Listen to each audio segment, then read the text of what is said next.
In 1676, Robert Hooke, an English physicist, showed that the stretch produced by a force applied to a spring is proportional to the magnitude of the force. This relationship is defined or known as the Hooke's law and applies to any elastic substance when a force is exerted upon it.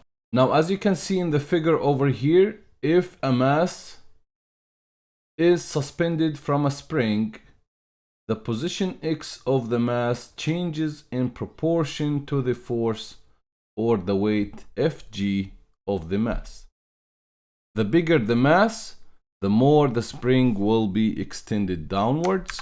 Over here we have F gravitation to be 0. Here we have F gravitation to equal the weight of the mass. And here double the weight, triple the weight, quadruple the weight. The more weight you hang on that spring, the more the spring will be extended in a value of x. X over here when there's no mass was 0. So the spring is normally stretched to his normal weight. X equal d at mass 1, x equal 2d at mass 2, 3d and 4d. So that's basically the basic terms of Hooke's law. The spring extends proportionally to the amount of weight hanging into it. In these days, it may sound trivial and straightforward because it is considered as a common sense, but back in time when no one defined an equation for that, no one understood if there is a relation between the weight and the extension of the spring and how to use that in real life applications. So now we have here a student who created a table. There's a mass in grams, there's the weight in newtons, and there is the position of the spring. How much does the spring extend in a similar way what Hooke did back in time. So the student after that plotted a graph of the magnitude of the applied force Fg as a function of the position of the spring x. So you have the force Fg in newtons on the y-axis, and you have the position, how much did the spring extend in meters. And he drew down those points and tried to study the relation between the force and the position. Then what he found out that the force equals a constant k multiplied by x. K here is the slope of this line. The slope of the line is determined by the properties of the spring and defined as the elastic or the spring constant.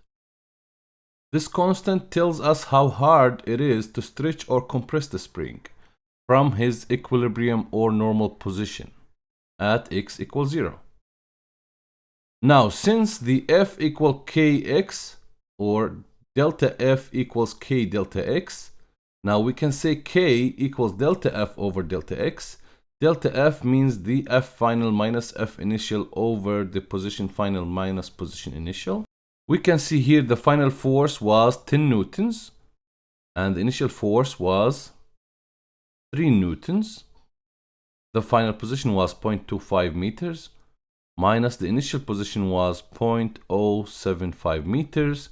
In this case, the constant would be 40 Newton per meter. So if you want to find a constant for a certain spring, you hang a certain weight on it and you calculate the weight, initial weight and final weight. You calculate initial position and final position. In this case, you can find the spring constant K for that exact spring corresponding to that mass. Talking about springs, this brings up the topic of elastic potential energy. Elastic means always the object will be able to go back to his original position, and versus, which is on the other side, is called plastic, means when you deform an object like a dough, you apply force to it, it will never go back to its original position. That means it's a plastic deformation or a permanent deformation. Elastic spring is usually a spring who can go back to his original shape and original position, but keep in mind there is a limit to that. Each spring has an elasticity limit. If you stretch it more than that, it will never go back to its original position. Now we have a graph for force versus position for an elastic system. We have the force on the y-axis in newtons, and we have the position on the x-axis in meters, and we have the elasticity curve over here. So the K or spring constant or elastic constant K would equal the slope, which is delta F over delta X. To find the elastic potential energy for a force versus position representation, you can always find the area under the curve. That would give you the elastic potential energy. So the amount of energy stored in a spring is equal to the work done to stretch it or compress it, without causing, of course, any permanent deformation. The force is not constant, so the equation for work used earlier, which we know as W equals F delta D, can't be used here because force is varying as we are changing in position, because that equation to be true need to have a constant force acting over a certain displacement. Now, how to calculate potential energy? As we said, we need to find the area under the curve. Where did that come from? We will walk you through it. The area under the curve over here is the shaded triangle, whose area is calculated by, as a triangle, half the height multiplied by the base.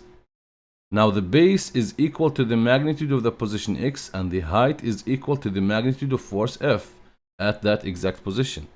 So in terms of force and position, the equation for the area under the curve can be W equals half F, which is the Y, by X, which is the base in the case of the triangle.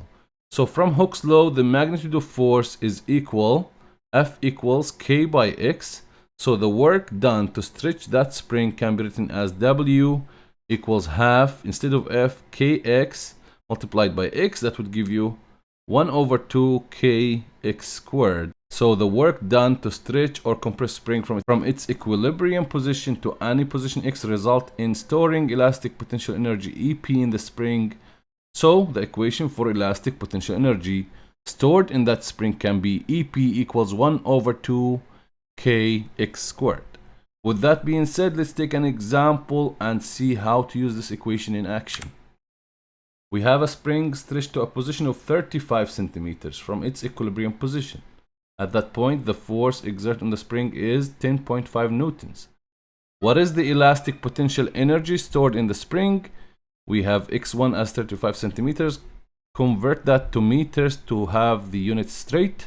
F1 10.5 newtons, x2 is 20 centimeters or 0.2 meters. Find the elastic energy or elastic potential energy EP. We have F1, if we take EP1 equals 1 over 2 Kx1 squared. Now to find K, you go back to F1 equals Kx1. K would be F1 over X1, that's 10.5 over 0.35 meters. That would give you 30 newtons per meter. Now we have K and we have X1, so we can use that equation of EP1 to find the potential elastic energy. EP1 equals 1 over 2 Kx1 squared. 1 over 2 by 30 by 0.35 squared would give you 1.84 joules. For the other part of the question, if the stretch in the spring is allowed to reduce to 20 centimeters, what is the change in elastic potential energy? To find EP2 should be 1 over 2 Kx2 squared. K will be the same, we already have it as 30. X2 is given to you as 0.2. Then replace those values in the equation. That would give you 1 over 2 by 30 by 0.2 squared. That would be 0.6 joules. We're not done yet. Delta EP should be EP2 minus EP1. That's the change in elastic potential energy. Here you found elastic potential energy at the second stretch position, or at X2, which is 0.2 meters. But to find the change, you need to subtract EP2 minus EP1. That would give you 0.6 minus 1.84, which would be minus 1.24 joules.